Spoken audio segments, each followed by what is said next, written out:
The next question that inevitably comes up when we start talking about feelings and maybe not doing a timeout is that means that we're encouraging chaos, that things are going to be out of control, and that means we can't say no. Creating space for feelings doesn't mean that your kids can do anything they want. It means that when you need to say no about something, you make room for how they're feeling about that no. I'm Rebecca Thompson Hitt, and this is Better Relationships in 2 minutes. So let's go to the real world example of your child wanting a soda. You know that if your child can't have that soda, there are going to be big feelings about that. A permissive solution would be to give the child the soda so that you avoid the upset, knowing that your child will be all hopped up on sugar or corn syrup, and you'll have a very hard time getting your child to bed, and then you're going to be upset. So it's actually important for your child to have some well-placed, meaningful no's in his or her life. Adults who never had someone say no aren't really pleasant to live with, honestly.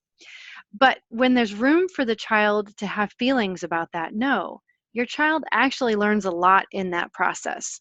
You can lovingly say no, and your child learns that they will survive the feelings. You can be with your child while the upset is happening, so your child isn't alone with big feelings. Once the feelings have calmed down, you can come up with another solution together and find something that will be acceptable for both of you.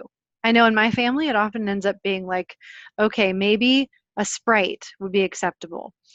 In our family, this is how we've negotiated some of these things, but it's not until after there's been an expression of feelings. But if you haven't had a lot of experience dealing with feelings yourself, it can feel really overwhelming. We're going to be exploring this topic over the next 6 months and listening to feelings, our virtual course for parents around the world. I'd love to have you join us. If enrollment is closed for the live course, you can jump into the on-demand course anytime.